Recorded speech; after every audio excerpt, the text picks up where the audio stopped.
the rest of the water of that part of the island, and the locals can't even have water, as they're destroying our electrical grid.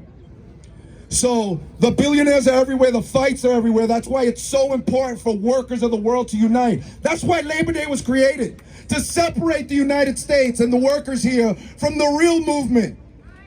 But we're not gonna let that happen, right? We're gonna continue to fight. We're not gonna lose, because they may have the money, but they don't have the power. The people have the power, and we have the people. Now I'm gonna have, hey, one question for y'all, another one. When we fight, I can't hear you. When we fight, when we fight, we stand on the shoulders of giants.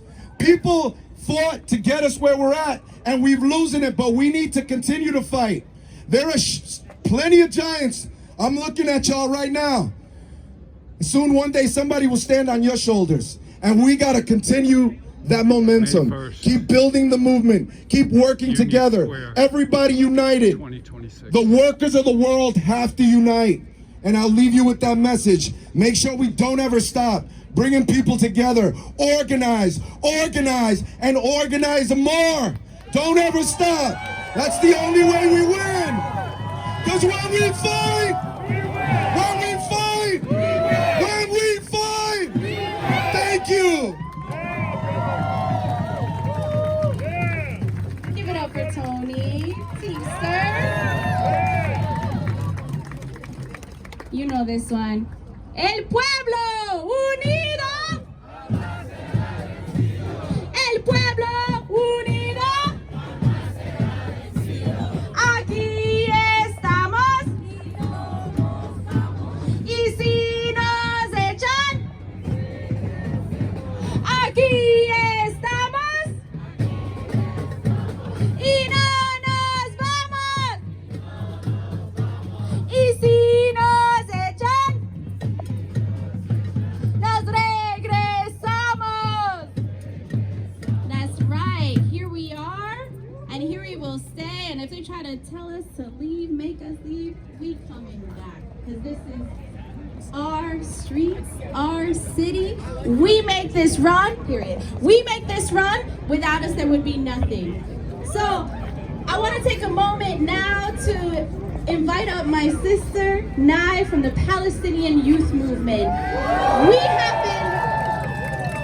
have been out in the streets for over 2 years together, every single week, fighting against the U.S.-Israeli genocide on Palestine. And we're not stopping, y'all. I'm so proud to call up this fearless fighter. Make some noise for Nai of the PYM. Palestine is our fight. Palestine is our fight. Workers of the world unite. Workers of the world unite. Palestine is our fight. Palestine is our fight. Workers of the world unite. Workers of the world unite. Palestine is our fight. Palestine is our fight. Workers of the world unite. Workers of the world unite.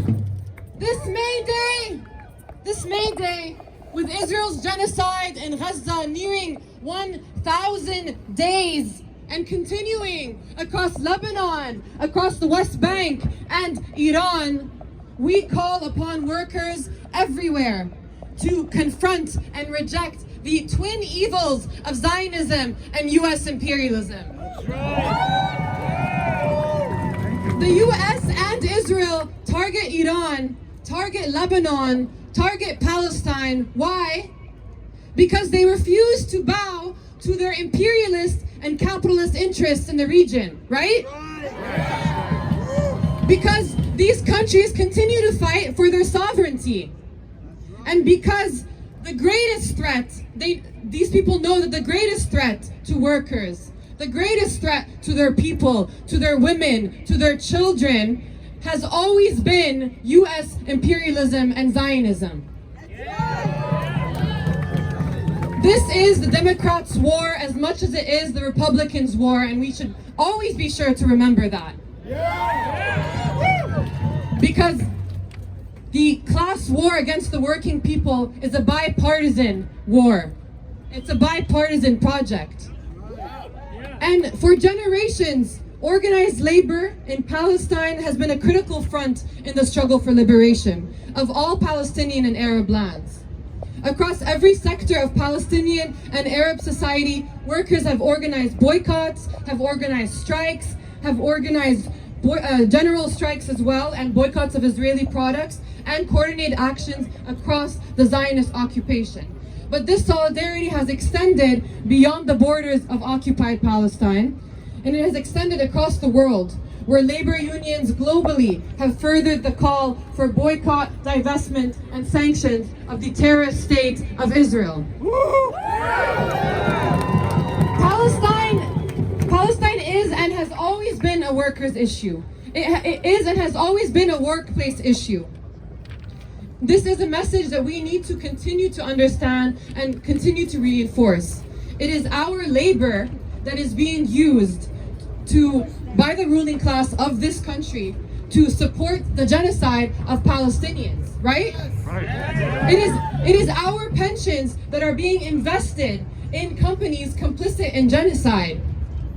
Whether in manufacturing, transport, and logistics, higher education, or in public services. We, as workers, are directly complicit in the genocide of the people of Palestine, and also that means we have the direct power to stop this genocide.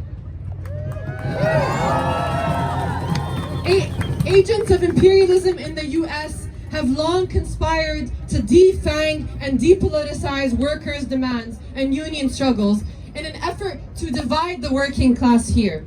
Yet, laborers, workers continuously and consciously organize, and in doing so, make class solidarity inevitable. Workers across the world are taking up campaigns around this country of their own initiative, in their own communities, and in their workplaces. They have identified the complicity and found targets and are organizing in their workplaces and in their unions against them. And all over the world, workers have rejected Zionism and withheld their labor from enabling US-backed military aggression. For example, dock workers refusing to load ships. Educators being at the forefront of divestment campaigns. Unions passing resolutions to endorse campaigns that have won millions in divestment from Israel bonds. These are the ways that workers have been and can continue to support our struggle against genocide and our struggle for the liberation of Palestine. And most recently, dock workers in Italy, France, Morocco, and Turkey, backed by their unions through statements, endorsements, and real-time support for their actions, have refused to handle cargo destined for Israel. And just two months ago, we saw coordinated action across 21 ports in those countries. Through these actions, they have forced logistics giants like Maersk to reroute major weapons and crude oil supply lines that go to continue and further the genocide in Palestine. They have enforced, the workers have enforced a people's arms embargo, where our governments have refused to listen to our demands for such embargo.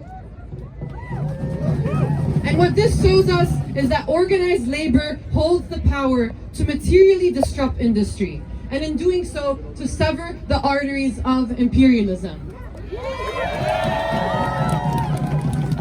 These actions of workers' solidarity demonstrate how the movement for the liberation of Palestine, the movement for the total liberation of Palestine, has also helped to advance the struggle for workers' rights and the struggle beyond pay and working condition disputes towards an actual internationalized model of politicized worker power.